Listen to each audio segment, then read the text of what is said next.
Well. What do we have here? We have some Scotch in our glasses, what we have here. This is Scotch 4 Dummies -2. That's true. It's Scotch 2 Dummies tonight. That's all right. One's on vacation, one's doing some work late, and then we're drinking up and having a good time regardless. Got a fun topic. I'm excited. Absolutely. I see somebody that's in that we were talking about somebody earlier, and there he is at the top of the chat. Tom, haven't talked to you in a while. It's good to see you in the chat, buddy. Hope to catch up with you soon. Sure is.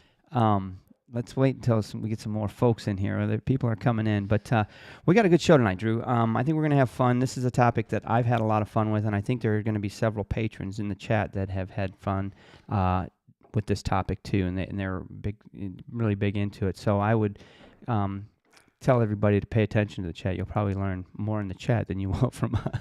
Yeah, I'm actually pretty excited to learn myself because one of the things you'll discuss is I'm a pretty good stalker of some of these things, but I'm yet to actually pull a trigger. And I've talked to you many times as an experienced person in this area, and I've talked to a lot of friends that you're going to talk about. And so I'm interested to hear kind of the conversation tonight, to hear from our chat, to kind of hear some of their stories and stuff. But interesting topic. You were on hook tonight for the topic, and you came up with a good zinger here. This is a good one. It's one that I'm good at. I took a break off of it, so I'm unfortunately researching for the topic. I kind of got hooked again. Damn it. Yeah, you gotta. I remember one year. I think that's how you became the bunker commander because you were all in on this. God. So the topic tonight is whiskey auctions. Yes, that's right, and kind of how to win at whiskey auctions, right? I mean, because you can go to whiskey auctions, but there's some stuff there to figure out. Well, and there's a lot of things that you need to be aware of, and there's the right way to go about it to protect your wallet and find the good deals, because that's what it's really all about. But we've also got a patron spotlight tonight. We sure do. Excited about that. He's one of our newer patrons, but man, he's involved. Yep. He's got quite a collection. He's very knowledgeable, actually educated on the topic way more than we are. He's got certificates to go. Yeah, absolutely. And we're going to talk to him about this topic and so many more things. And he is also the creator of our trivia tonight. He will be going through that with us live with you guys. It's a good one. You haven't seen it. I was going to say, this is one of the first times I haven't had a chance to look at the questions. Right. It's a good one. So stick around for trivia tonight. Of course, we've got our Patreon giveaways. We got, I'll tell you right now, I'm not sure what we're going to give away yet, but the bottles that we pulled out for tonight's conversation. Well, let's talk about the first one on the desk here right now. This is One Giant Leap, which is a very, very special bottle. Deanston, 10-year-old. I can't remember. Did we get this from Whisky? We got it overseas, right? No, I can't remember which website, or which online website in the UK was doing this special series, and there were, I want to say 12 or 16 different bottles they did that were all. I got like 4 of them up there, different ones. Themed around NASA missions and stuff like that. Yeah. And I think this was the first one that this might have been the first one we scored. But then we got several other ones along the way. There's a Coahuila you have up there. There's 2 Coahuilas up there I have, yeah. This one's great, though. And you're a Deanston lover, right? I am, and it's fantastic. And Kim gave me a bottle for my birthday. It was great. And we've got some more back here. So as a Patreon spotlight tonight and giveaways, we got some good zingers for you. And yes, Jeff, I did see that. Yes, chase it. And you know the cap for that Deanston 20. Let's say hi to everybody that's in the chat real quick. Let's have a look and see who we've got in, and if it's ready to dive into to the topic tonight. All right, then. So let's say hi to Steve. Hey, Steve. Tom Mars on. Everyone, ahoy. Good to see you as well. Mr. City of Heroes. Joe is on. Hey, Joe. Good to see you, my friend.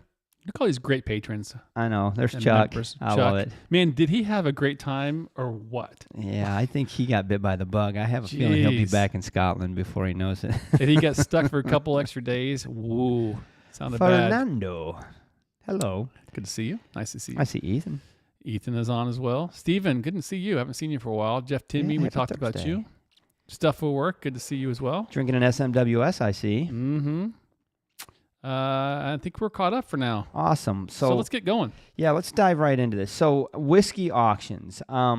I know that, like I said earlier, there are patrons that I know of that spend a lot of time in the auctions. And the good news is now we communicate, so we don't bid against each other, which is nice.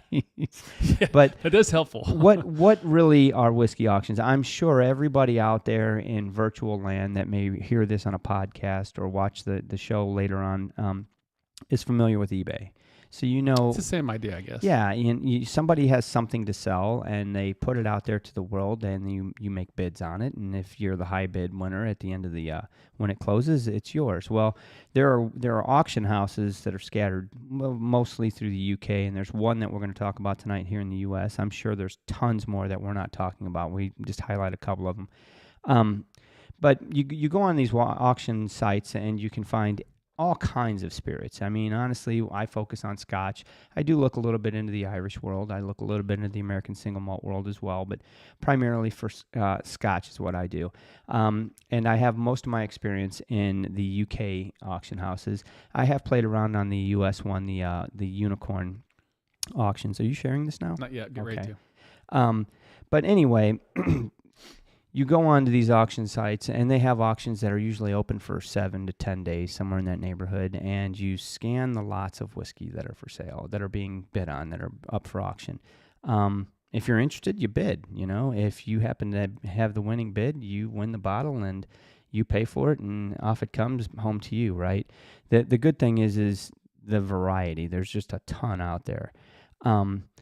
It's fun. It can be get dangerous. lost, right? Yeah, there's a lot of things that you need to do need to know when you get into it. And I think there are people like you that have stalked it, that have gone out there and looked, but just from a distance. I can remember one time you actually asked me to bid on a bottle for you, and I'm like, you dirty bastard. Well, I was lazy. I'm scared. You know. I'm going to bid on a bottle. By the way, you should pause and have a drink of that. That's delicious. Good Lord. But, you know, I did the eBay thing many times in the past, and so I get the idea of auctions, but it is a little different, I would say, on buying whiskey, because not only do you have to kind of have some knowledge of what you're looking for, but with eBay, there was kind of a game. You had bots and other things that would do stuff for you, but there are some negative things too. Like you got to think about shipping. You got to think about we'll get into some that. penalties and stuff, right? Yeah, there's definitely things to go. So okay. just to start off, we're going to highlight a couple of the major ones that that we're familiar with and that I've got a little bit of an experience with. You're sharing this now. So Whiskey Auctioneer, Scotch Whiskey Auctions, Whisky.auction, which I know our patron guest tonight is very familiar with. Mm-hmm. He said that's his favorite. Whiskey Hammer, the Grand Whiskey Auction I've bought a lot from. Unicorn Auctions is here in the U.S. It's in Chicago, and I know there are a few patrons that I like frequent that site. Unicorn. Yeah. And then the Whiskey Shop Auctions. So these are just a few. There are a lot more out there. I don't know the reputation of them all, other than the ones that I've used. But some of the things that just looking at the spreadsheet jump out at you, you're like, okay, wait, what's buyer's premium? Right. What is that? Plus VAT. Okay, so we know what VAT is. That's a tax, right? But a buyer's premium is once you win the auction. Let's say I bid on a bottle and I won it for $100, $100 bid. Woohoo! Lucky me. I have to pay $110 because there's a 10% buyer's premium. That's how the auction house makes their money. Gotcha. So that's 10% of the house. A little high, but yeah. Right. The good news is that I'm in the States and the auction that I won was in Whiskey Auctioneer, so I don't have to pay the VAT. Oh, okay. Okay. So I pay $110 because a $100 winning bid, 10% buyer's premium. Now where they're going to really you're going to get the shipping is the shipping. And you really need to pay attention to it and look into each individual whiskey auction and see what their shipping is. Number one, you need to find out if they ship to your state, right, or wherever you're located. Make sure they can even ship to you. But then number two, look at what the price is. And a lot of these auction houses will have an insurance. If you don't have to pay for that. It's 3% average. And if you paid $1,000 for a bottle, 3%. You might want to put that on there. Just make sure that bottle shows up safe. That's good to know. That's a good tip. It depends, on what you're really bidding on. If you're bidding on mid to lower range whiskey because you just want to kind of build your stock up, 3%. Is it worth paying the insurance for the bottle? If the bottle broke, would you be really that upset? Now, if I won a $5,000 bottle and it broke, you would be upset. I'd be pissed. Yeah. So 3%, I'm going to pay it but when you add it all up, that's the danger of it. Number one is you win a bid, and I'm talking to Justin, our patron guest tonight. It's happened to me too. You bid, you win a bottle, and you're pretty stinking excited about your price. You're like, hell yeah, I got a steal, man. This is a great deal on this bottle. And then when it's all said and done and added up, you're like, ooh, shit.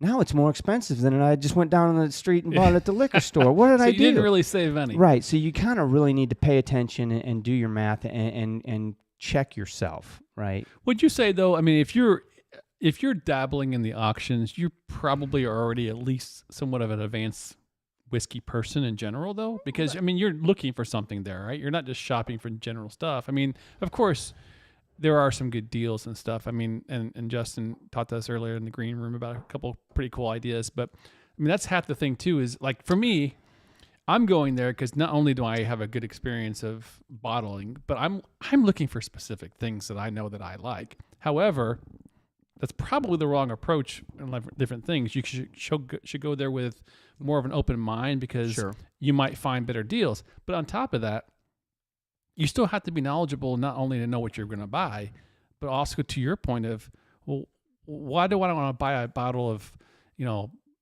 Balvenie 12 Double Wood when I know I can get it here for, maybe $10 more, but I got to pay shipping or whatever. You have to know the math. So there's a time and place for that, and we'll talk about that. Okay. But yes, most people in the auctions that are on the show tonight in the chat are experienced whiskey drinkers and know a little bit. But I would challenge newcomers to the whiskey world to get on there, because what it does is it forces you to research these bottles, because that's one of the tips. You go out there, you need to know what a bottle's value is. And there's resources you can use for that, whether it's just looking at your total wine to pull some prices. Go out to Whiskey Base and find out what the average price of that bottle is going for out there. Just do some basic searches and find out what a bottle's value is. Go onto the auction site. Now you feel a little bit more prepared and a little bit more knowledgeable. And if you're new to whiskey, that's a great way to learn whiskey. Yeah. And if you spend enough time playing around in the auctions, you're well more educated on the value of whiskey when you go to the liquor store. When we go dusty hunting, sometimes, I see a bottle, I'm like, no, that's misleading. People think that's great. That's still overpriced. It is, right. You've spent enough time researching. And then the other thing is, yes, you go out there looking for your bottle of Deanston 20. I know you do. Okay. You don't tell the world. So anyway, there you are. You're out looking for Deanston 20. But guess what? Along the way, you're searching through the auction house and you find this freaking this Bunnahabhain 18 for $90, and you're like, yes, please. I'm in on that. Why wouldn't I be? Right? Because you know better. You love the bottle. You know it's worth more than $90. The problem is you start bidding on it. You win a bid, and you win the bid for $140. Now you add 10% in shipping. Now you pay $210 for it, and you're like, man, I could have got it down in Total Wine for $190. Right. Somebody said math is harder than the chat earlier, and it's like you really start to calculate stuff, and that's probably my weakness too. I mean, you have to go into this kind of like. Maybe not be a good analogy, but like if you go to casinos, you have to go there knowing that you're going to lose a certain amount of money. I mean, if you go there to try to win, you're already losing. Like, so with whiskey shopping and auctions, I would think you'd have the same approach of, okay, how much is my budget? How much do I want to spend on bottles tonight? And then if you have that mindset, what you just said works perfectly, because then you can play that game of math and say, okay, you know what? I was looking for a Deanston 20. I had X number of dollars to spend. I'll just say $200, whatever, right? I didn't find one, but I found two other bottles at the Abuna and something else. And right. It makes sense. I'll try it. Or even more that open mind thing, because let's be realistic. We've been around for 10 years now, and we've had a lot of different bottles of Scotch. We're still scratching the surface of what available whiskey out there. And these auction places, I'm sure, will get you, if you're open-minded enough to go, to your point earlier, what is this blah, blah, blah 12-year-old? Never heard of it before. Let me research it. Oh, that's a pretty good deal on that. I'm going to try that. Absolutely. So Stuff will Work says build a spreadsheet. I have one. Yeah. All the bottles that I've bid on, if I won them or not, if I didn't win them, what they went for, and I keep track of my spend on that, and it helps me build a knowledge base in my head when I'm on the auction sites the next time. Because let's be realistic, there's a handful of things that I search for every time. Right, Mm-hmm. And I'm not going to list them all, right? Because I don't want you all bidding against me. But at the end of the day, there are certain bottles that that we've loved over the years. I mean, if you're watching the show and you've been a fan of the show for a long time, you probably know the bottles, right? Sure. They're gone. We know they're gone. They're not making the stuff anymore. But you know what? They're still floating around out there on the auction sites, and you can find them out there. And that's kind of the beauty of that. That's one of the pros of auctions, right? You can find stuff, and I've gotten into collecting. You have? What? I started finding old Bunnahabhain 12s. Yeah, I remember that. And researching that, I learned that there were 6 different bottlings or bottle labels and shapes and sizes of Bunnahabhain 12 over the years. And guess what? Over the time in the auction house, I have procured 1 bottle of each. So now I have all the different, it's just fun stuff. You've become the whiskey hunter. Yeah. And not only that, because you've also hunted enough, then you're like, man, I got to find that 1 bottle.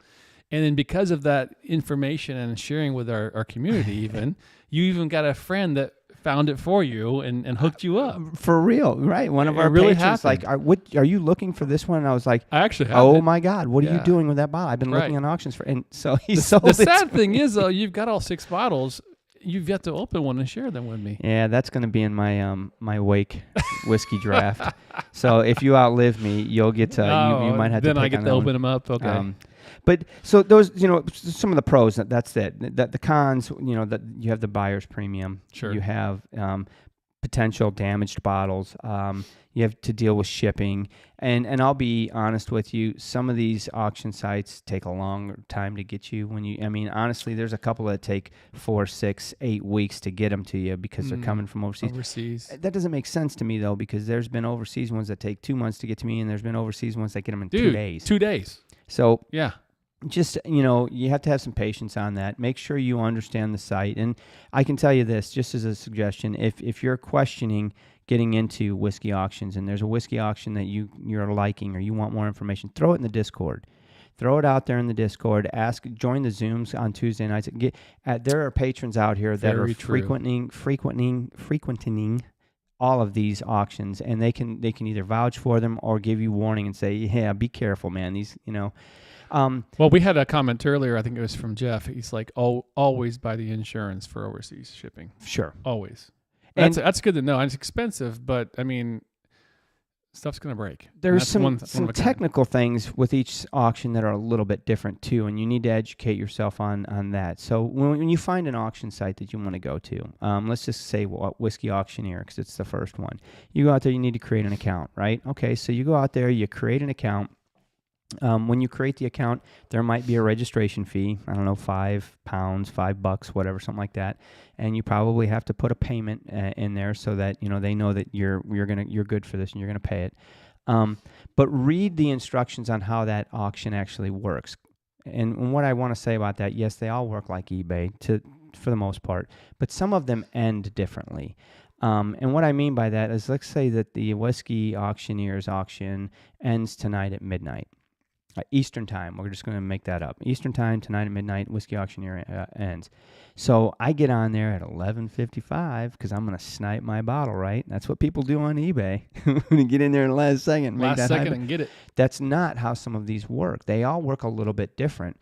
The Grand Whiskey Auction, if a bid is made right before the auction ends, that particular lot stays open for 5 minutes from the previous bid.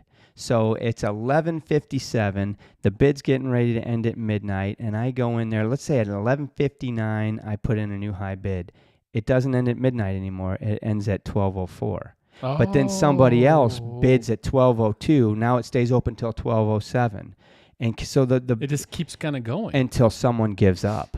Jeez, I don't want that game. And so it's basically, and every auction operates just a little bit different. So you need to make sure you read the rules in the fine print on their site so you understand how things end. Because you may end up losing a bottle because you didn't realize that's how it was going to go, or you get sucked into something and end up winning a bottle for a price that you didn't really want to pay. So I'm browsing through just some of these. It's really interesting, like just the different sites here, kind of how they're laid out and what you're doing. It's a little confusing, but then you can dial into certain things. Like, so there's the 165th. Oh, because this is the current one. It just ended. Yeah, that's over. Okay. So Unicorn has one open, and I know Whiskey Auctioneer has one open. So just pick one. Well, here's one right now, the Unicorn site. Yep. I think I'm sharing this stuff. So I hope you are. Yeah, so this is Unicorn. It's located in Chicago. Now, here's something that you should take into consideration. If you're in the States and close to Chicago, within a drive, that's cool. If you're in the UK, it's cool for you to pay attention to the UK ones, because guess what? You can drive by and pick them up. Yes. So we're a couple hours away from Chicago. That's the beauty of Unicorn for us. We can win some bottles. They'll hold them for a period of time. We can win 2 or 3 months worth of auctions and then make a drive up there and not have to pay for shipping. That could save you a lot. That's a huge bonus. Right. As a matter of fact, one of our patrons, Jeff, does that. That's why he frequents Unicorn. He'll wait and make 1 or 2 trips a year to pick up his winnings, if you will. There's always Macallan's too. Like Macallan is like the number one, the number one auctioneer. I mean, how many times have bottles been sold and then resold at an auction again? Right? Like, I wonder about that sometimes too. Like some of these Macallans out here are just crazy. Well, so there's the edition ones. Let's look at those. Those are going for $1,000 right now. Now you said that's actually there's one for $330, but it hasn't hit the reserve yet. But so. Let's walk through this. Hang on. You mentioned a word. Let's talk about reserve. Let's make sure everybody understands what that is. If they're eBay familiar, they know. But as a seller on an auction, let's say I wanted to sell this bottle of Macallan Edition 1, I sent it to Unicorn, and I said, I want to put this on your auction. By the way, I won't take less than $1,400. So they put it out there, and they start the bid at whatever, $20 or whatever, and it's gotten to $1,000. If the auction ends tonight at $1,000, that bottle doesn't sell because it didn't meet my minimum. Right. So that's the reserve side. Yeah. But yeah, here we are. We're looking at this one. The auction room is open for 2 days and 21 hours. 2 days, 21 hours, and 5 minutes. Still, it's at $1,000. If it doesn't get to $1,400, it doesn't sell. I tell you what, man, that the Macallan Edition 1 has been going up ever since it came out, right? Yeah. I've seen it go for as high as about $1,800. But I've also seen some on Whisky Auctioneer. I think there's a couple going for $500 or $600 right now. Well, here's a reserve for $1,400 just for one. Right. So that's interesting too, because each one is different. Oh yeah, these are individual lots, and I've gotten caught with my hand in the cookie jar on this one. I've bid on 2 or 3 different lots of this that are the same bottle, and one more than one. So you kind of have to be careful. You have to watch what you're doing. Look at this bad boy, Glendronach, 33-year-old. This is where we're going to get lost in the weeds here, because we're going to drool. Look at that bad boy. But I look at it. So Unicorn has another auction every month where it's a no reserve auction, and that's the one I pay attention to, because this one's got reserves. I mean, I didn't know they had that. That's interesting. They do have a no reserve auction, and that's I would rather spend my time and attention in a no reserve auction, because you might feel like you get a win on that one or something. I mean, it's good to still frequent this, to look at the prices, to watch the bidding, to see where bottles are at, especially if there's something that you're looking for, right? And a lot of times it's not a specific bottle you're looking for, it's a specific area, right? I'm looking for this maturation, this distillery, this age group or something like that. And you'll find something in the auction that you really like. I mean, that's where I've gotten most of my Bladnocks. I mean, because it's not like we don't see Bladnocks. You don't see a lot of those over here. Right, so you can really find some good stuff. I would say some of my let's pick a couple here. Okay, so this is what we're drinking. Yeah, that's what we're drinking. Okay, so no reserve. All right, this is going for $45 right now. 45. Would you buy this for $45? 100%. You wouldn't. 100%. So would you buy this for $45 with a 10% buyer's fee and how much $30 shipping? Ooh. So now we're up to $80. $80? Yeah. Hell yeah, I would in a heartbeat. Absolutely. Yeah. It won't go for $45. 2 days. So walk me through. So this is where I'll be honest. I love this stuff because I geek out on some of these bottles and the opportunity to buy one. But I know Jeff Timmy and I have worked together in a few bottle selections, and we didn't hit anything. But he's a pro, I'm not, and my bank account's a little lower. So I look at some of this stuff and go, why would I want to bid on this now with 2 days and 21 hours left? To your point, going, it's not going to go for $45. And so does it pay to snipe or not?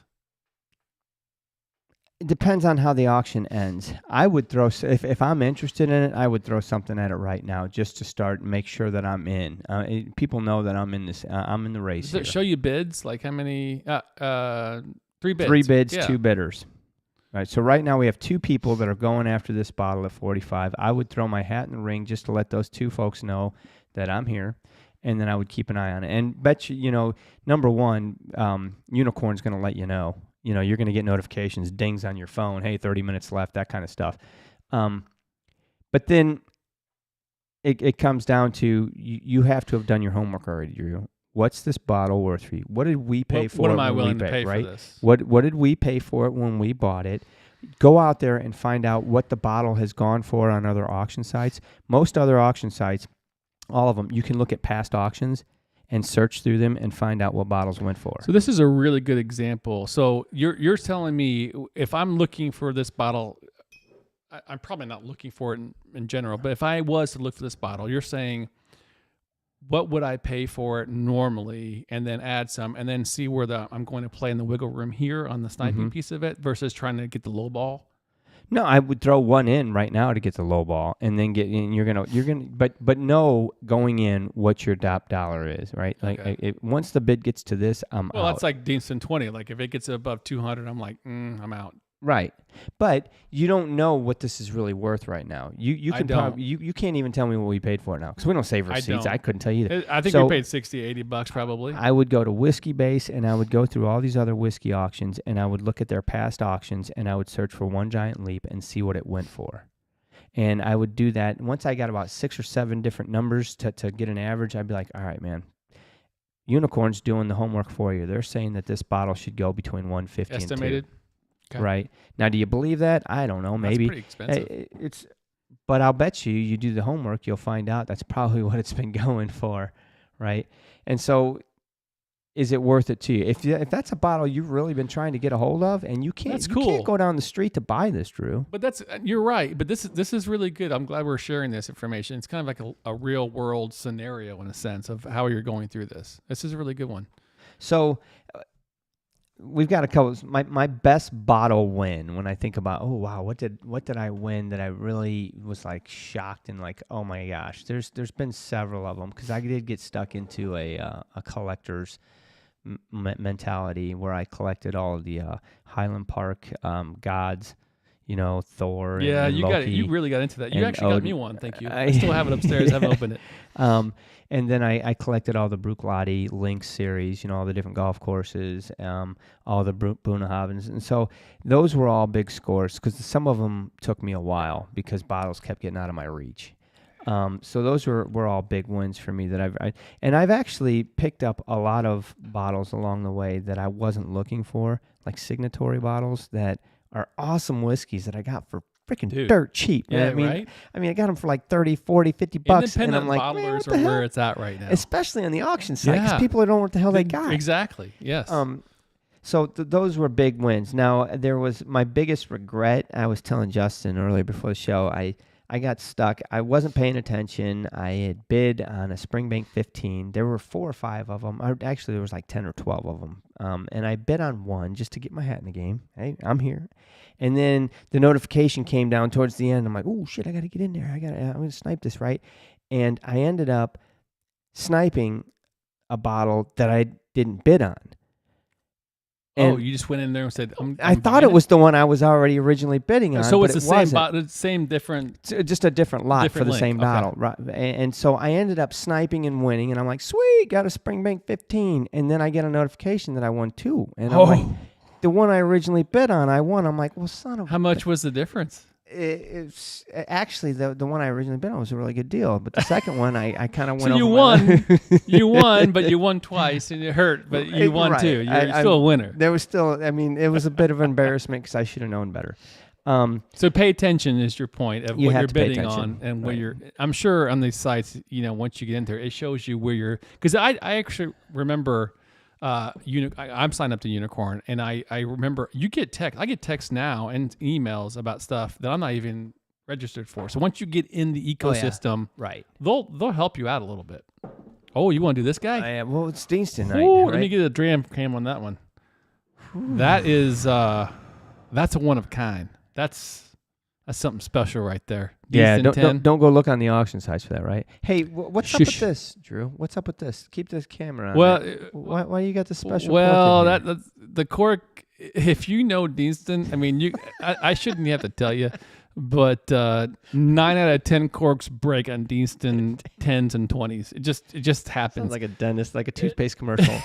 So that's all I had available at the time. I'm not a big cork keeper, so it is what it is. It works.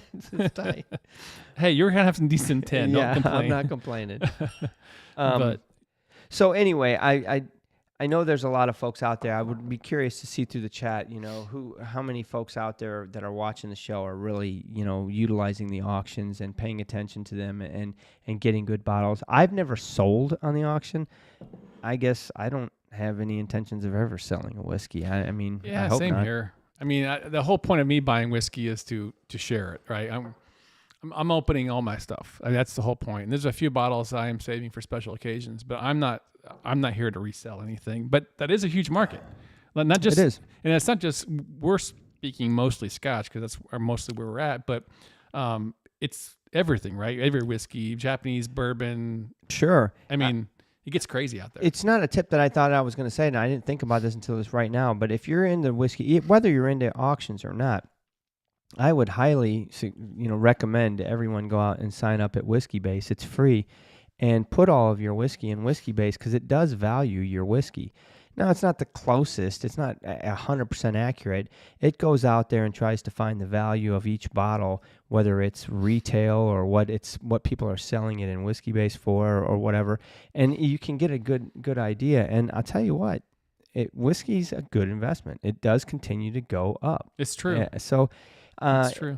I mean, I'm not looking at it as an investment. It's either going to be enjoyed or passed on to friends and family. But I mean, I do have 3 Macallans up there I've never opened that Someday. are the editions. I will open them, but it is nice. It is kind of cool to know. And same thing on my upstairs. I'll share with the group here. I've got 6 bottles of Kilkerran that I've not opened. I've got 3 more upstairs. I mean, those are bottles that I just absolutely love. And I mean, we're talking about value. I mean, when we bought them, they were, I don't even know, $50 to $60 each.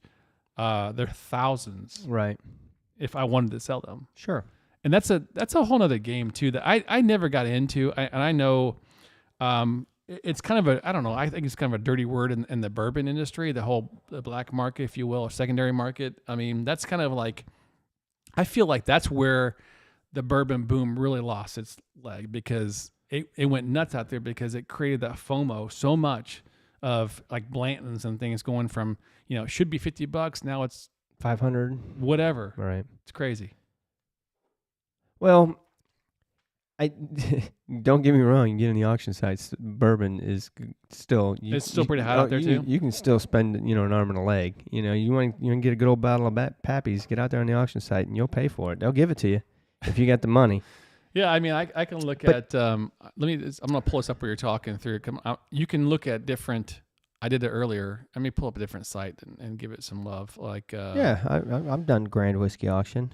Whiskey Hammer. Well, let's do this one. Our patron's gonna be on in a minute, and he was talking about this place. He likes this one a lot. This is a favorite of his. But you can sort by like anything you do online. You can sort by and filter different things.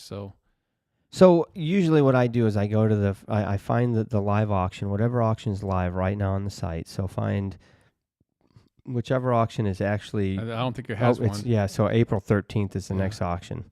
So we won't be able to do that one. This one has. That's ended. Current go auction. to the Grand Whiskey Auction. I think it's got one on right now. The Grand? Yeah. Is that right here? Right there. No, it doesn't have one either. I just ended? Yeah. I think Unicorn and someone else Whiskey has one. Auctions. What's this one? Yeah, Whiskey Auctioneer. There's they got some. So right off the bat. Yeah, here's some right here. You know what I do is I go into the search auction, the search field in the middle. Nope, down. Oh yeah. Yep. I type in a distillery. What do I? Oh yeah.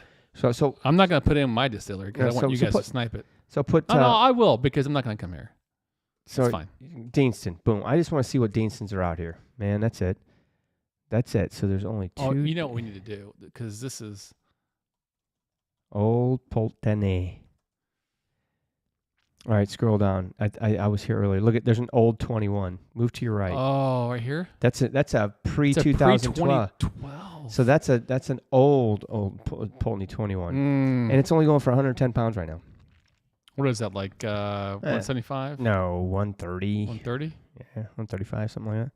So one thing about Whiskey Auctioneer is they have two offices. One is in the UK and one is outside the UK. So scroll up a little bit. 144. Scroll up. See that little bitty flag that says EU? Yeah. So that tells us that this bottle is in their EU office, which is outside the UK, which means if you win this lot, you have to be in a location that their EU office can ship to. So this one's even split up. Ooh. So you got, when you look in their auctions, you'll see it's either got EU or UK, and so you got to know where that bottle is located. That this is a big auction house. They actually have two locations that their bottles are sitting from. So right now, that's a great price. I was just thinking the same thing. I'm like, 144 for that? Who wants to buy that one? If you're watching this show and you win some auctions and you want to sell us some bottles, I mean, honestly, I know some of our patrons are close enough that they go in together on some auctions. That's a good idea. And they'll split a bottle. They'll be like, hey, are you up for this, man? Do you really want this? Great idea. And they split the price on it and split the bottle. And it's a way for them to get into some whiskeys that, you know, they're not sure they want the whole bottle of, or they're not willing to fork over the cash for the whole thing. So this one is Whiskey Auctioneer, and it defaulted to. Well, no, there's some Buffalo Trace in there. Yeah, I don't know how that snuck in there. And there's some Jack Daniels too. So I thought it was all Scotch at first, but it's not. Because there's some Yamazaki. There's Japanese. Right. So there's others. Eagle Rare 20. Wow, look at the prices of this. So this is where I am clueless. I have no idea what these are worth. And that's why you don't belong in. I don't. But this is, you know what? That's why you learn. You start looking at it and start watching it. I do want to look at this Port Ellen. Oh my God! Look at the prices of these. That's $12,000. 1996. 1969. Yes, thank you. 15-year-old. Oh my gosh! 1970. Holy! Wow, Port Ellen is. I've been involved in. There's one auction site that actually gives you like a paddle number. Have you ever been? You know, you in an auction, you have a paddle and it's got a number. Yeah. So you've got your number. When you sign up, it assigns you a number, and while the auction's going on, you can see who's got the highest bid right now. So paddle number 1, 2, 3. Yeah. You know? And I played around on that auction for days, and it was the same dude winning every bottle. No kidding. And I came to the conclusion that this guy was spending someone else's money that wanted to start a buyer. A buyer. Wanted to start a collection or for a bar or a distributor, something. He had to be a buyer because the guy probably spent over $1 million. He won every freaking auction bid. I mean, it was frustrating because I had deep pockets. Yeah. You just quit. You can't win those. Those are high rollers. Look at they're selling beer, Goose Island. Like I have $10 a bottle. But here's where your categories: your Scotch, your rye, your bourbon, American. Huh? What does that mean?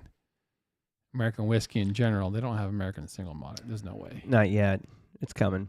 So go to the chat and see if make sure there hasn't been any questions that we've missed, because I want to wrap the topic up, and I want to make sure that if there's any questions, I feel confident that stay away from my opponent. That's pretty good. If there's questions out there, they were answered by the chat community. But I think they're eating this up mostly because they're not chatting too much about it. But it's interesting because I know majority of the people in the chat already, and they are heavy auctioneer people.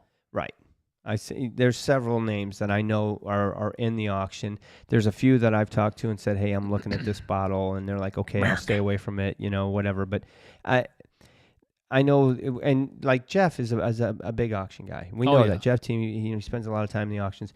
Well, we've been to his house and seen his whiskey collection, and that's how you get that whiskey collection.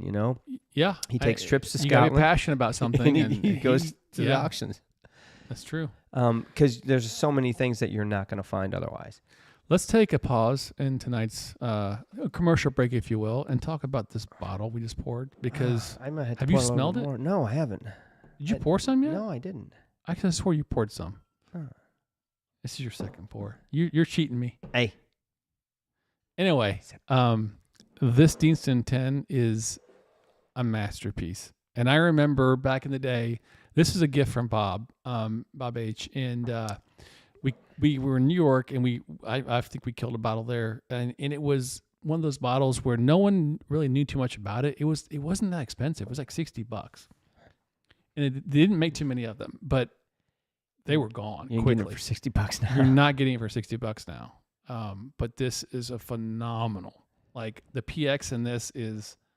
Well, it's not overpowering PX. It's not an over-sherried whiskey, which I have plenty of. I'm a sherry bomber. I love them. But this one is not a sherry bomb. There's PX layered in with great Deanston distillers. Absolutely. It was my first kind of hurrah into what PX really was to me. And it's so leathery to me. Like, I know Oloroso usually has a leather too, but this one is super leathery. And that sulfur of Deanston is coming out really well with that. It's got a really, really big mid to late palate.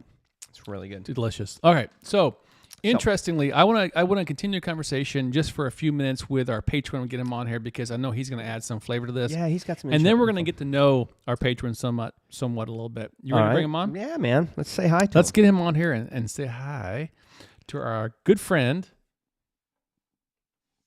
Justin. Hey. How are you, my friend? Hey, how you guys doing? I'm doing great. Good to see you. Awesome. We met you in person in Virginia, like, oh gosh, was it a month ago now? Yeah, beginning of March. Yeah, that was great. What a good event. And it was so awesome to see you. And man, I tell you what, I remember talking to you a couple times in Discord, and dude, you're pretty knowledgeable. Right. It's you're not a noob. You're a noob to us because you're one of our newest patrons, but you came in like a force, right? Like, hello. Like you were educating us on site, and I remember talking to Amanda, and they're like, "This dude knows what he's talking about." Oh, and then he pulled out a bottle of Banff. I was only sucking up to the master distiller. That's it. I was trying to be the teacher's pet. So, Justin, tell us about yourself. Give us a little bit of background on who you are. Yeah. So, I guess I'm pretty normal guy, big into IT. I spent a whole lot of time being a software developer, which I think some of you guys know about. Yep. But I guess my whiskey journey probably started more back in probably like 2019, I think. Prior to that, I more or less, I was drinking a lot of Johnny Walker for the most part, right? I just kind of started with Johnny Walker, and and there's nothing wrong with that. No, it's not at all. But it was like, but that was as far as I went. Like I didn't really go into it. Then I had my rum phase in my 20s where I only drank rum. And then 2019, I went to Busch Gardens in Williamsburg. They had a Scotch whiskey tasting, and it was a single malt tasting. And I was like, you know what? I've always been curious about this single malt thing, and I think it was Talisker Storm, it was Highland Park 12, and the third one I think was something like a Glenmorangie or something. But I drank that Highland Park 12, and that's when I realized, oh, okay, Boom. there's something. Boom. There is something here. I immediately went home and bought all the Highland Parks I could find. Nothing wrong with that. Including driving a couple hours down to Maryland to buy the Fire Edition at a Total Wine and More. And I don't regret that. That was a fantastic bottle. But ever since then, I kind of grew organically from there of just buying different things, trying things out, trying to figure out what I liked.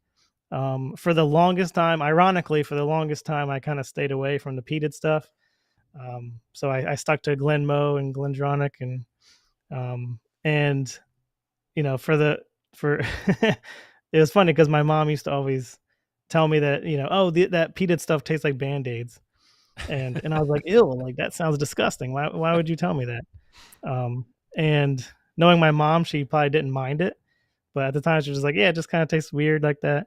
And I went out to dinner with some of my friends. We went to a whiskey bar, and they had Lefroy Select, and I said, you know what, let me try this Band-Aid stuff. And You know, if it's not any good, I only paid for 1 dram, not a big deal. I don't have to pay for the bottle. And then I drank it, and I was like, man, I really like Band-Aids. That's absolutely fantastic. And I fell in love with peated whiskey, and to this day, like nothing beats a peated whiskey for me. It's my number one. Will definitely get you that Band-Aid. That's the medicinal. It's just beautiful, though. Absolutely beautiful. Yeah. But I love Lafroig. I love Ardbeg. I love Kalila. So peated is your kind of go-to. Oh, so peated is, yeah. If I had a choice, it would always be the peated. What's your favorite whiskey, dram memory then? What's your number one dram memory that you've experienced since 2019? That's actually not that long. So, I mean, you've come a long way in, 6 years? I've fast-tracked. I've spent the last 5, almost 6 years just doing nothing but reading whiskey books and doing certifications. So it's something that I truly fell in love with, because it's the thing that fascinates me is just how just the tiniest little variations and variables make such a massive difference. You can have all those distilleries along the River Spey that are all right next to each other but taste completely different. So many choices that you get to make, and it's just so fascinating to me. And all the science and all the nerdy stuff. But as far as there's a couple of options. In terms of a finished beautiful whiskey, I think this past November, I went down to Virginia, and I finished off my bottle of Lagavulin 25-year-old, the 200th anniversary edition bottle from 2016, which is still my number one dram of all time. Really? Oh yeah, it's mind-numbingly good. But it was I went down with my dad and my buddies, and we took a tour of 5 different distilleries in Virginia. But it was at night around a fire. I said, all right, guys, it's time to finish this bottle off. It was one of my most prized bottles. The one I had in my collection for years. It was special. It was special because it was my wife passed away 3 years ago, and that was one of the last bottles I bought when she was still alive. So it was it was special, but I knew it was special also who I was sharing it with. So I was all right, guys, this is it. And man, that thing was just absolutely amazing. But another one in terms of just a really awesome experience was when I went down to Andalusia, and I did an interview with them for a magazine article I was writing. And of course, Moose, the master distiller down there, takes me in the back. And he's like, yo, man, we're actually distilling right now. You want to help me make the cuts? And I was oh, yes, I do. Hell so he's up for that? Oh, absolutely. Oh, my goodness. It was amazing. Because it was I could see the distillate coming out of the still. And he's like, grab a glass. Here, taste it. And he was, teaching me. He was like, your body will tell you whether it's good or not. If you drink it and you want to spit it out immediately, it's still in the heads. It's too early, And he's like, all right, just spit it, spit it on the floor. We've been in that room. Care. But it was really cool because you could, the first time I drank it, it was it was an instant reaction, a visceral reaction of oh, get this stuff out of here, because it was still really heady. Then it was, then we went on a further tour, 10 minutes, whatever. And he's like, let's go check it again. So we come back and we check it again. And I was like, okay, you could tell the difference. Okay, it's getting closer. I'm still gonna spit it out this time, but I can tell there's a massive difference. And we're like, okay, cool. So he takes me to the smoke shed. He takes me to the warehouse, wherever he wants to go. All right, let's try it one more time. I think it's probably pretty good. So we, put the glass underneath, and then I drank, and I just instinctively swallowed it. Ooh, that tastes good. And I was like, oh, okay. I guess it's pretty good now. He's like, all right, we're switching. It's at the heads now. And then he took me to the warehouse and was like, hey, do you like rum? And I was like, yeah. He's like, oh, right. And he drilled into a cask and gave me some of his aged rum, which is awesome. So yeah, that's Moose is the best, man. So if you ever go to Andalusia, well, I was just gonna say, as you were talking through that, we have walked through it. I'm like, oh, I know the left turn there. It's a short walk over to the smoke. I know where that's at. I mean, yeah, that's a pretty cool place. And then I went back, when I went for one of my certifications, I was like, I got to go back to Andalusia. And he was like, and I, totally unannounced. I just showed up and he's like, dude, come here. And he went into his office and grabbed a sample. He's like, dude, you got to taste this sample. It's a barrel pick from a store in Galveston, but I still got a little bit of it left. You got to try this. It's amazing. And so I'm like, man, this is the coolest thing ever. Just like, that's what's cool about those guys out there, man. They're so friendly and willing. They're geeky about it as much as we are. And they want to share what their experience is. And they're creating great stuff. They just won an award last week. I think it was Small Batch of the Year. A couple weeks ago, the Whiskey Awards. Yeah. So interesting. So I do have a question for you. Highland Park. So Mark and I had this discussion all the time. We love Highland Park, especially the 18. It's great, but we refer to it when we get into peat discussions all the time about like it is peated. Technically, it's Highland peated. But I never taste it anymore. Do you get peat on the nose or in the palate on the Highland Park? It's very subtle, right? Yeah, like you have to go for it. Yeah, compared to other, and to an Isla or something. Yeah, it's not even close. Yeah, if you're a peat head, if you're a Lagavulin guy, a Lefroy guy, and you've been drinking a lot of that, and you come to a Highland Park, it's hard.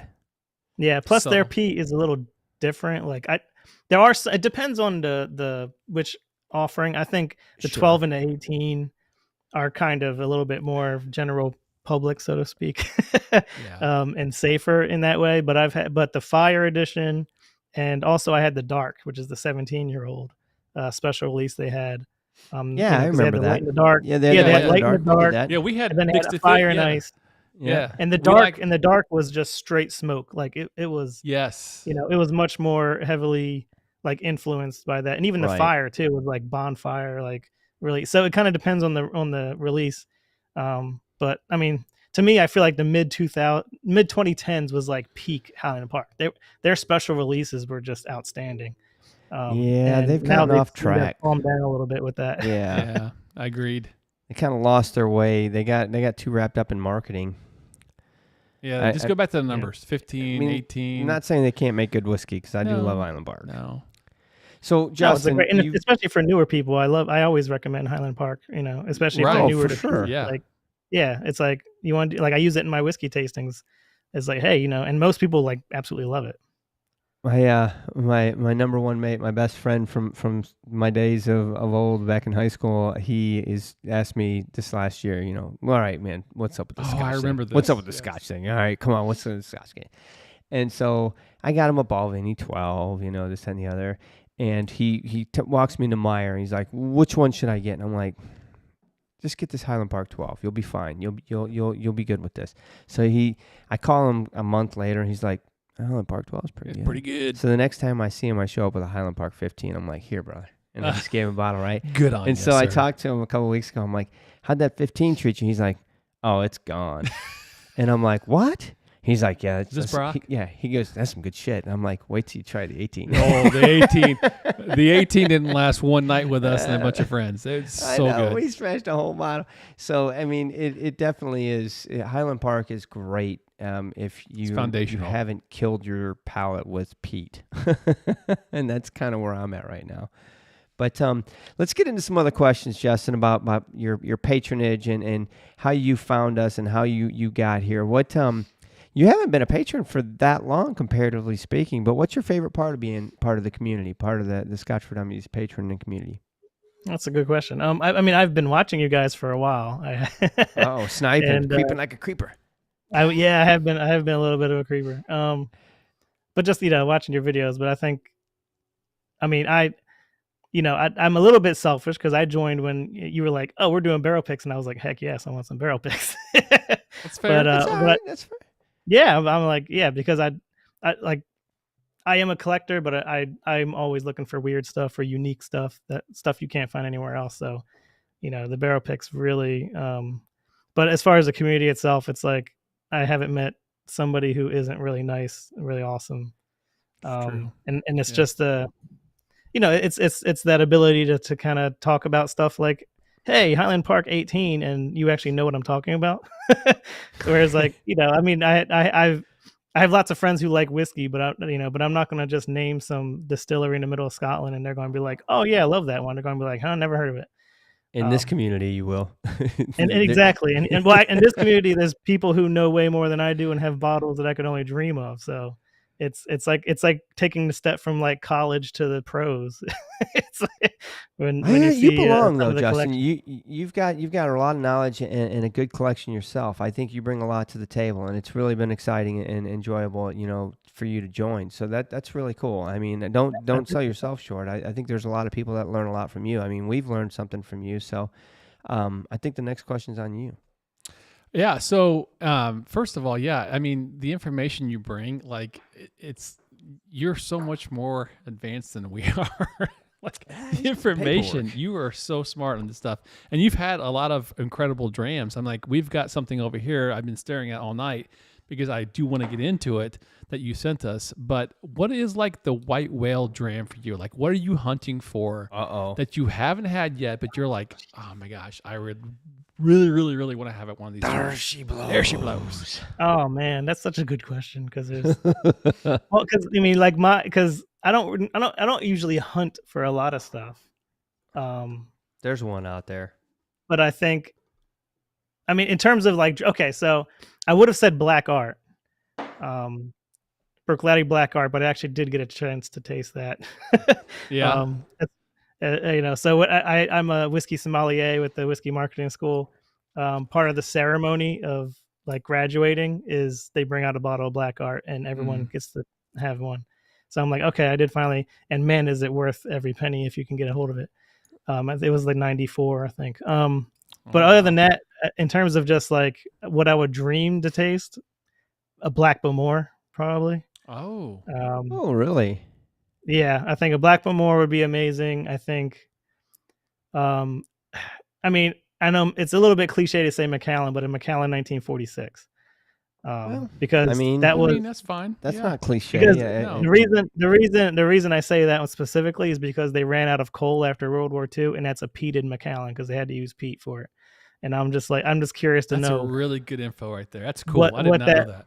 Yeah, that I really, unfortunately, my closest Total Wine has it for $40,000. So I'm probably $40,000. Yeah, $40,000 for a 1946 Macallan. But you just know for what? that, Mega Million Powerball make that happen. You're gonna walk in here and pay cash for that thing. Justin, have you tried any Ball Blairs? Actually, I haven't. I haven't had a chance to. I didn't know why, but I didn't think you had. We've got a couple that I think you need to try. We'll get some samples for you because I think you're going to really appreciate like the 90 and a couple other ones. There's some really good Ball Blair. We fell in love with when we stumbled on it. Yeah, it's a very acquired taste. Yeah, it's good. It's real good. Oh, I like the acquired taste stuff. I like the weird and funky stuff. So like, I love Klein Leash, the Old Pulteney, and So you a Campbelltown fan? Oh, huge Camel. I'm drinking it right now. Hold on, time out. Deanston 20? I've never had Deanston 20. Oh my God. You're getting a sample of that. I saw the video when you were talking about it. I looked for it, but I could not find it anywhere. I'm gonna get you a sample of that one because that one's gonna. Oh, thank you. It's gonna blow you away. That would be amazing. I really appreciate it. Absolutely, Mark. You got the next one? Oh shoot, I'm not ready. What's the most unique place that you've enjoyed a dram? Ooh, unique place. Wow. Dun dun dun. This was delicious. That's a good question. Because I mean, I know the answer to you. Virginia Distillery with Scotch for Dummies. Okay, yeah, that was very unique. I mean, honestly, you are true in saying that, like, even though I have a lot of knowledge, I am kind of new in the sense of like getting myself out there. So even just like Andalusia, being able to drink some Andalusia straight from the barrel, cool. in the warehouse there was pretty awesome. Or even, like I said, after the second trip, and it's more of like, it's less like the place and more of the connection. I guess another one would be my when I first discovered Banff. Maybe that's even a better one. Oh yeah, because I was, it's when I went to get my Master of Scotch certification. We went down to Buffalo Trace. Every single night, it was like a 3-day exam. Every single night we had a whiskey tasting. So one night we had Scotch, all Scotch. And one of the judges brought a 1978 Banff, like Gordon and MacPhail, independent bottle. And oh my goodness, that yes, Right? I mean, I it was just like absolutely blew my mind. And that's when I said I need to find one of these at some point in time. But unfortunately, much like Brora, or actually, you know what? There's my dream brand, Brora 35. Like, or yeah. that's All my right. dream. You That's- and Sean Sublet. Yeah. Oh man, I still have Kindred never spirits. had a chance to try a Brora, and I'm dying to. Yeah. But anyway, but I think that's a pretty Okay. unique place, because I mean you're surrounded by, you know, like Yeah. Right. it's like the advantage is like who you get to know. So you're, you know, like I now know personally the brand ambassador for Glenmorangie for the USA. I know the brand ambassador for Glencairn Crystal for the USA. Like, you know, I know these people personally, people who are, you know, who've been doing it for decades, and reached, you know, and I'm sitting across from the table with them, you know, drinking a ultra rare, you know, We whiskey. got that brand ambassador from Glenmo drunk down in Sean's Yeah, we basement one night. did. Put him in a that's lift. it. we sent him to we his got hotel. some behind the scenes evidence on him. You know what's interesting? That side topic though is when you start to get to know the business a little bit, it's really a smaller world than you think it is. Of all these Yeah. ambassadors, Sure. they know each other and Sure. they're friends, and it's kind of cool. Absolutely. Hey, before we get into your trivia, I do want to ask you. We talked a little bit before the show, and on the topic tonight for whiskey auctions, you had some really good suggestions. So I would love, and I'll just throw the ball to you and say, hey, what other comments do you have? What some of the experiences, suggestions you want to tell the chat? Yeah, I think, I do love me some whiskey auction, and like I said, I like unique, crazy bottles. So I don't necessarily go in just looking for specific bottles. I usually like to just kind of browse and see what kind of stuff is there. I like to hunt in kind of the low to mid range. I don't hunt for the big stuff. I try to find independent bottlers, and private collection, where you can actually find some really fantastic whiskey for a lot less than you might otherwise. Sure. So I got, a private collection Lacranza that's 22 years old, and I just pulled it up. I think it was 140 pounds. Wow. And for a 22-year-old Lacranza, which they make, which is Isle of Arran. That's the distillery that makes Arran. And it's just one of the best whiskeys. Absolutely fantastic. I mean, I have some of the whiskeys that I absolutely love have come from auction. The one I'm drinking now is a private collection Springbank. See if you can get that. Yeah, Oh, that's yeah, cool. that's cool. Superman. Yeah, it's got a cool Superman symbol, so I saw that and said I need to buy it. But it's awesome. There's only 160 of these. Oh, that's It's a private collection. I see. Yeah. Yeah, it's private collection. 24 years old, I guess, distilled in 96, and with a sherry, aged in sherry the whole time. That's really Like- cool. So basically, that means someone bought a cask and they built the bottles, and then they're like, this is great, and they decide, you know what, we can't drink them all. We'll put them up for auction. So you got your hand in someone else's private cask. It would Exactly. be like somebody putting up this bottle on auction in 10 years, and he bought it. I see. That's cool. I mean, Exactly. it was Yeah, I like mean, a- even the Lacranza literally says Bill and Lynn Arnold on it. I don't know who right. they are, but yeah. but thank It's you, their- But Bill God and bless Lynn them. It's their Arnold, for cask. selling that. Thank you. Right, God bless Bill. But I think that's what I love is finding those unique casks and even unique whiskeys. Like I bought a 48-year-old Strathyla, and I think that was like $1,200 or something, but it's like for a 50-year-old whiskey, I'm okay with that price. Sure. And it was really nice. But I think my biggest piece of advice is know when to walk away. Know when Kenny to say no. Rogers. Damn. Yeah, well, it's honestly Know when to it's fold them. yeah, exactly, and it's like know your limit and stick to that, because you will get yourself into trouble, because it is addictive. It is very Like much so. that first time that you win a few bottles, you're like, this is the most amazing thing I've ever seen in my life. Especially if you're winning stuff like I am, that's 20 some Right. odd years old, but priced like a 15-year-old. You're like, oh, okay, this is pretty awesome. But then you get lost when you see that one that you get like emotionally attached to, that you're like, I need to have that bottle. But there has to be a point where you say, it's too rich for my blood. I can't do it anymore. Yeah. And stick to that. And be okay with that, because something I've learned is a lot of those.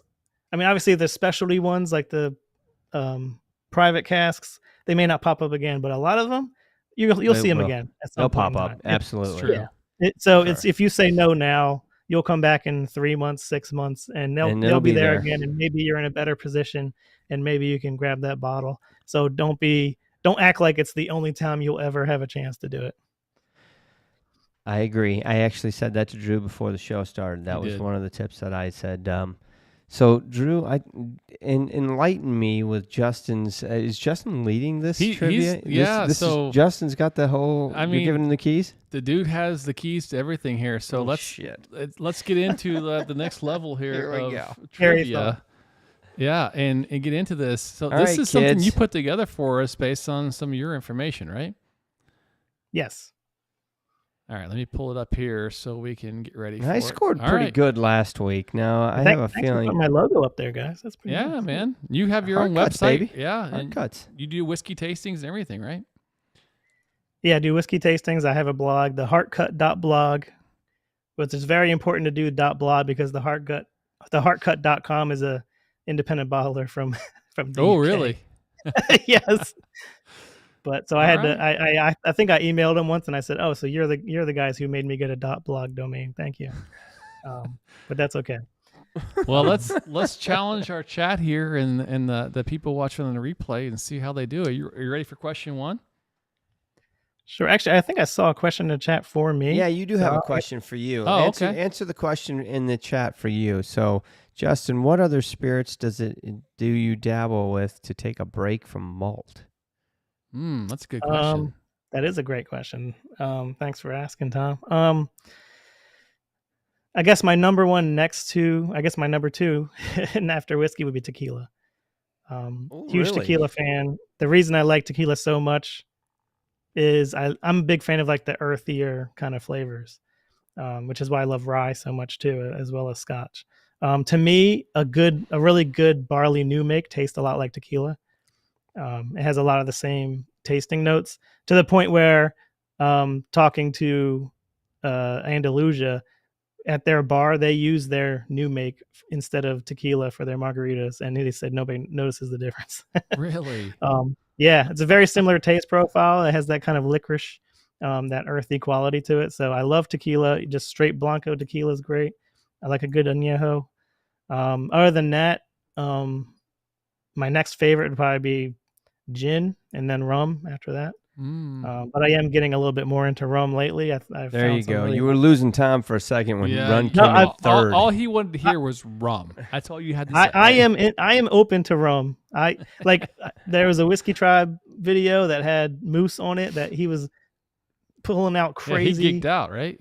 Yeah, absolutely crazy rums, and he talked about how funky they were, and I'm like, oh, funky? I want funky. So give me some of that. So that's awesome. I would totally be open. I can't wait for your impression of this Deanston 20. You talk about funk. And the Kilkerran. I'll get you some Kilkerran too. Oh yeah. I'm huge into funk. That's what I like spring. So question 1. Let's do the first question. Take us down the path here. All right. So what distillery made over a third of all the whiskey in Scotland in 1780 and was later mourned by Robert Burns in his 1785 poem Scotch Drink? Starting with a softball here, huh? You got to get the answers to the podcast people. So, A, Kilbeggie, B, Farintosh, C, Kennet Pans, or D, Caledonian? I just wanted him to say that because there's no way I could speak that correctly. I think I would have got that. You would have got it? Kennet Pans? For Farintosh? I'm going to say I would have been able to pronounce it all, but I'm already feeling a little bit small because you said, I'll start off with a softball, and I don't know. You don't know this one? No. I'm joking that they're not all this hard. I would have guessed Caledonian. That's my because I know that. That's sad. Well, we got a lot of D's coming up right now in the chat. That's the only thing that rings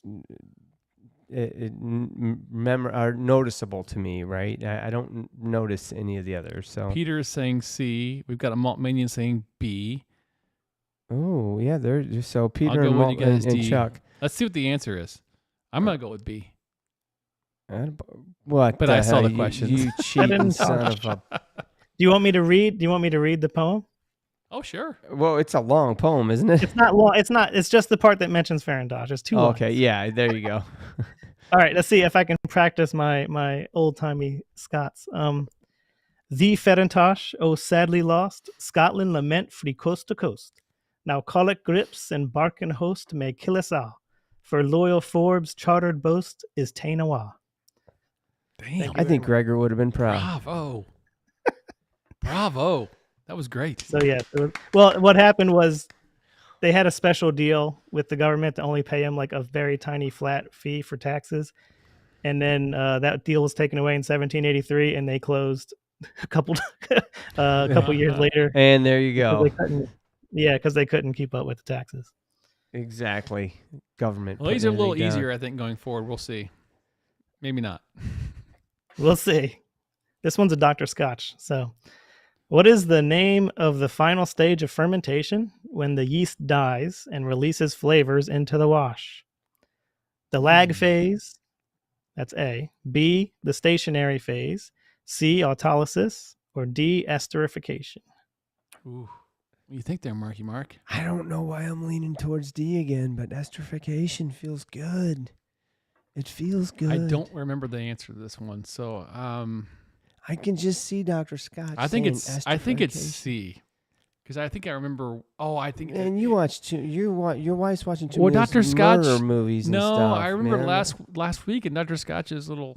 He didn't say autolysis. No, but he talked. said He talked about. esterification. He talked about different things, fermentation. All right, let's see what the answer is. We got some D's and C's in the Come chat. on, so far. baby. Daddy needs a new pair of shoes. Oh my God, you're cheating, dude. Well, maybe. Oh shit. Autolysis. I'm done. Oh, nice. Look at stuff Nice for little work. picture there. You like that? I added a little something to you. Stuff for Very work's nice. cheating. Auto equals self. Let's just breaking open cells. Okay, sure. Stuff for work's Exactly. a brainiac. Check out the big brain Chemist. on stuff for work. So Oh yeah, C- when the yeast cell dies, it actually releases more flavor compounds into the That's all right. wash. It's Autolysis. great. See, to me, that takes the fun out of drinking it. I don't want to know all that. All right, let's get to 3. It's the beauty. It's the beauty. It's All the right. beauty. What distillery founded in 1967 has gone from a malt used exclusively for blends to one of the most popular single malts in Scotland thanks to Billy Walker? A. Glendronach, B. Glenallachie, C. Benriach, or D. Aberlour. So this could be a trick question. I think I know the answer It could be to a trick that. question. Just because it's Billy Walker doesn't. You never know. And that's what you're thinking. I added the Well- Billy Walker to make it hopefully a little bit easier because otherwise it'd be really hard to because there's a lot. that matches the description. I know. I'm going to go with my favorite Dronic. If you don't go with Glendronach, you're wrong. No, it could be Glenallachie because that's where he's at now. That's true. I don't know. Turn off the lights and I'll glow. It's true. Is that the answer, though? Let's find out. Oh! I told you 4 and 3 times, man. To the Yes, extreme, I it rock a is mic like a Glenallachie. vandal. Yeah, that's right. It's his Glenallachie. So B That's is also the one of my correct favorite. answer. That's one of my favorite sherry bombs. Yeah. They just won. He just didn't he? Didn't Glenallachie just win? Glenallachie 12 just win, I or don't know. at the Oh yeah, I think. World Whiskey Awards? Yeah. Yep, Best I'm Scotch. more of a fan of the 15 myself. But I do like the 15. so question number 4: What island is home to a 2 distillery brand with one distillery making unpeated and the other making the peated expressions? This is a great Aaron, question. that's D. A, Don't you mess with Rossi. me. B. Orkney, C. Harris, or D. Erin? This is a great one.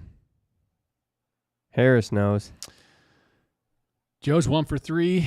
We got B's and D's. Bunch of D's. Everyone does say yes. He World Whiskey Award. I told you 4 and 3 time. Lots of D's. A couple B's. Oh, again. stuff works going Orkney. He's going Orkney. Let's see what's going on with the answer here. It is Erin. That's right. Mark's All on the right. board. 1 for 4, So- shooting 25. Hey, 250. I'm batting 250. That ain't bad, dude. Sure. Bad. Yep. So Lacranza is the unpeated, and Lag is the peated. I think you talked a lot about that Lacranza earlier, didn't you? Amazing. Yes, you did. Yeah, the sample you gave me is fantastic. Down there. All right, next question. Number 5. What distillery purposely leaves residue in its feints and foreshots receiver to achieve its distinctive waxy character? A. Dalyuen, B. Kleinlich, C. Pulteney, or D. Kalila? There's one word in that freaking question that gives it away. It's true. It's true. Justin knows what he did there. I did. He's trying to be clever. It's a good word. He's trying to be clever. He's a wee bit clever. I won't fall for it. You're falling for it. You kissed the blarney. I don't think our chat are falling for it either. I think everybody's going B. I don't know why. Because they're wrong. As well as I was. This is I now you're getting Googled now. You're getting checked. No, wait, no. Kleinlich was the right answer. Oh, it is Kleinlich. Oh. It is Kleinlich. Yes, it is. Sorry if I miscommunicated that, but yes, Kleinlich is the right answer. We're gonna skip past that one. There's some backpedaling there. I am 2 for 5. I am not taking a loss for that because Kleinlich was the right answer. All right. So, what distillery was founded by a family of illicit distillers who became Scotch community leaders and DCL, which later became Diageo, board members? A. Highland Park, B. Glenfiddich, C. Dalwhinnie, or D. Cardew?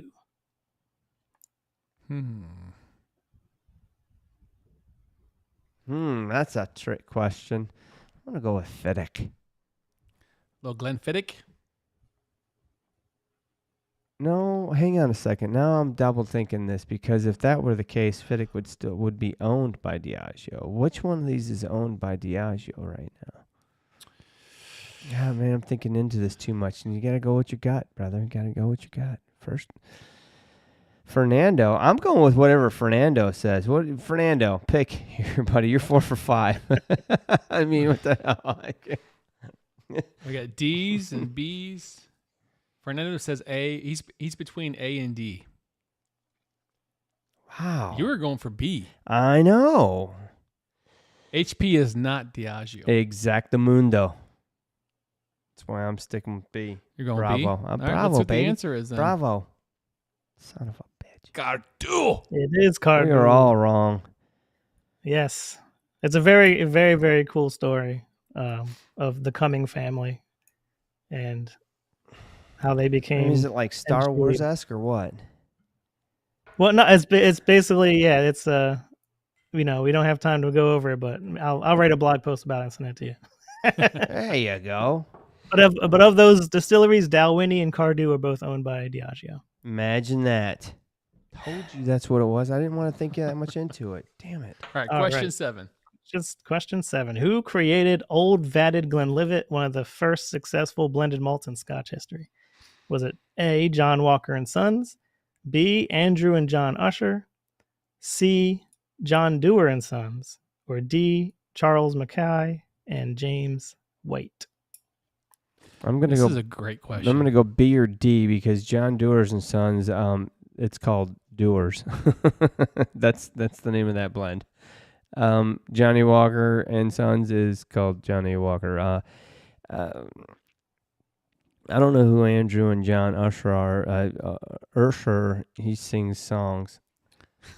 Right. Okay. I'm gonna go with D. McKay and White. Okay. Well, the chat is going with C. They're disagreeing with you and the doers. Yeah, we've got some Andrew and John Ushers. Let's see what the answer is here. Oh, look at that. Usher. Ain't that a... I told you it wasn't Dewar or Walker, right? I knew that. So I was 50-50 and I guessed... Yeah. Yes, Andrew and John Usher. They were blending before blending was cool, man. Yeah. Yes. That's great. All right, question 8. Question 8. What Scotch whiskey region was once known as Whisky City, featured 21 distilleries as of 1886, and came crashing down in the 20th century with only 3 now active? All right, I'm going to throw it out Highlands, there. B, Lowlands, C, Isla, D, Campbelltown. If you miss this one, you gotta drink some White Walker. I know the answer to this one, so I'm not going to miss it. You know because you saw the answers and you cheated? Or do you know because you should know? I know for a fact because of Because of what? it was the biggest area for whiskey back then. Okay. So you know because you should know because that's what. Yes, and then you cheated. It all went north after that. Okay. Don't be a dick. I'm just telling you. Oh, I see what you did there. I see what you did there. You guys see that? I see what you did there. Okay. I'm going with that too. Everyone in the chat's going with it too, so it's a pretty easy answer. That's Yes, right. Campbelltown. I kind of gave it away by saying Whiskey City because the other ones aren't cities. Yeah. It's funny because if you look at the map, it is tiny and little long kind of shaped thing. Phallic. But it did host a shit ton of whiskey. Well, it was the whiskey capital of the world at one time. That's what it was known for. Yeah. Yeah. So 1886 was Alfred Bernard's, book on whiskeys of the United Kingdom. But he wrote down 21 distilleries just in Campbelltown alone, which is insane. It's because it's not even that big of a city. Right. I mean, I was going to draw the same comparison. I mean, Speyside, how many distilleries does Speyside have in it? It's got 80, I think. No, it's 125 to 140. How many distilleries are in Speyside region? Just in the Speyside region? I don't know. There's a bunch. It's at least over 150, I think, at least. It's a ton. They're all clumped right together. Yeah. But that's still a region. It's not a city. You're talking about Campbelltown as a city, throwing 21 distilleries. So what did people do for a living in Campbelltown? They made and drank whiskey constantly. It was fishing or whiskey. I think those are That's right. What are we having for dinner tonight, Mom? I like Dom's answer. He said D for dongle. All right, question 9. What family-owned Speyside distillery still uses direct fire to heat their stills because they didn't like how steam coils changed the character of their whiskey? A, Glenfarclas, B, Springbank, C, Balvenie, or D, Macallan? Steam coils. Hang on, let me see the... So they switched to steam coils. They said, nah, this tastes nasty. We're going to go back to direct fire. I don't remember this one. But the chat is saying A, and Malt Minion's 8 for 8, so he's saying A. So I'm going to go Glenfarclas as well because I feel like he knows all the answers. Everyone's going A. What you got, Mark? I was going A before all of them. I'm just in my head. Likely excuse. Oh, and it is Glenfarclas indeed. Exactly. So I got what I want to give away, but there's 3 that I want to give away. All right, do 3 then. All right.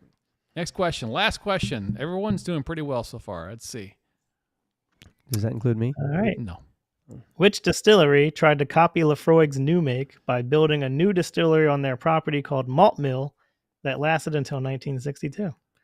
A, Kilchoman, B, Kalila, C, Lagavulin, or D, Beaumont? Ooh. Tricky. Man, Malt Minion is 9 out of 9. I know he's killing it. Man, he is quick on. He's using Google Gemini. He's just quick. He's got AI listening in. His whiskey AI. Damn, Chuck. If it's C, I'm disappointed because it's my love. I love my Lagavulin. I mean, whatever Malt Minion said, you should just go with it because you know what? When you don't know the answer, C's the answer. C's always the answer, right? Let's see. Peter's saying A. He's the only one saying A. Let's see if he's right. No, he's not. Yeah, I don't think Kilholman's been around. It is Lagavulin. Damn, Malt Minion. Wow. There was a little bit of a spat between Lagavulin and Lafroig, and they said, fine, we'll just... Because they didn't want to trade, and they're like, fine, we'll just make our own Lafroig and create a brand new distillery to try to copy their flavor profile. Didn't quite work, so they had to shut it down. So I don't know. I hate to say it, Justin, but I kind of feel like you owe Malt Minion Chuck something. I mean, he knocked one out of the park on you. 10 for 10 is pretty I'm impressive. ashamed. I am deeply you ashamed. schooled the hell out of me, but Chuck is back there freaking asking you to throw another ball over the plate because he's just knocking them over the wall, man. I'm impressed. I'm impressed. Super. Wow. These were good questions. You know what? Chuck goes to Scotland, comes home a brainiac. I know, right? That's all it takes. He goes there for 2 weeks, and he's like, I know it all. One trip to Scotland and look at him. He just knows it. That was some great questions. Yeah, that really was fun, good. Justin. Thank you very much for putting the trivia together. They were really good questions. They were actually tough. I think they were fair, though, because I think just looking at them, there was at least one answer that I knew I could throw out. I'm like, just knowing history or knowing what I know, I'm like, all right, that's not the answer. And it came down to, which is that's what multiple choice is about. So that was fun. Yeah. And I tried to make every question phrased in such a way that you learn something interesting, even if you don't get the answer right. you did great, honestly, and it's probably one of our best trivia questions yet. So. And you know what Drew likes most about it? Is he's not going to get crucified for... Oh, my gosh. I can take all the heat, yeah. Bloodened. So, yes, you're on the hook each week going forward, my friend. These were great. Awesome. I got plenty. All right. So we've got a wheel that we have to spin. We do. Justin, thanks for hanging out with us tonight. We're going to put you in the green room where we finish this Patron spin here, but great getting to know you tonight and sharing your story. Those are the two that everyone's going to get a shot tonight. If you're a patron, you're getting a shot at one of these two samples. Those two? But Holy shit. I got to throw this freaking coffee thing in as an extra, because it's just unique. It's different. It definitely is different. This is an American single malt from Virginia that was ex-bourbon, finished in casks that held coffee. So if you want to taste coffee in your whiskey, this is it. It's different. Ooh. So I'll throw that in there too. But yes, this is definitely a specialty because Drew's already going to beat me up after we get offline. I can't believe you gave some of that away. And this one, maybe not as much, but he's going to be upset about it because it took us a long time to get him to open the damn bottle. And now it's looking like and I'm giving 2 ounces away. So anyway, let's do a spin, man. All right. Justin, we'll see you in the green room. Thank you, buddy. Thanks, Justin. All right, thanks, everybody. Wow, so it is that time of night for our Patron wheel giveaway. Spin that wheel. We got 3 spins. Spin that wheel. So roll that if you beautiful want to bean be push. a patron and win some samples, patreon.com, Scotch for Dummies. You are eligible. Join the community, man. It's not just about the free samples. It's the barrel picks. It's honestly the people. It's the community. It's worth it for that. All right, first spin. Which one are we going for first? Let's do one. Let's do left or right. Yep, so here we go. Giant leap. Take a giant leap with us. Ooh, this is a big spin. Come on, Daddy needs a new pair of shoes.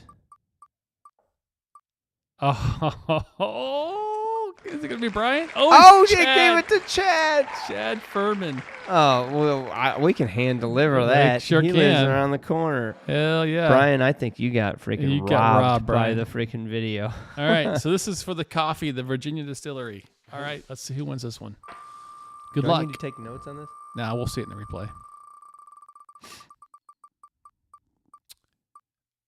Ooh, Bourbon Prepper. Oh, very an American cool. single malt. We're appropriate. Converting a bourbon man. All right. All right. All right. Good job. Good job. And then the last one. Ooh, this is gonna hurt me, but I'm happy to share it with you. Cut me, Mick. Let's see who wins the Deanston 10. Oh. Here it comes. Oh my God. Perfect person. 10 for 10. He deserves it. Chuck. Wow. Malt Minion. Congrats. Good on you, brother. Wow. Congrats to all our winners tonight. That was awesome. Great show tonight, Mark. That was a good topic. Really good topic. We had a good guest, very knowledgeable, great trivia. It was a fun topic, and I hope everybody that was out there, I think most of the people in the chat probably are familiar with auctions, but if you're listening to this on podcast or later on and watching it, get out there and play around in the auctions, man. I hope I see you out there. Have some fun. You're going to find something that you really are excited about. But leave the Deanston 20s alone. There you go. There's the threat. Yeah, I'll cut you. All right. Justin, thank you for being a patron, and thank you for joining us tonight with the trivia questions. It was really great to have you on here. It's great to have you a part of the community. Drew? We'll see you next week. Cheers guys. Brother. 3, 2, 1.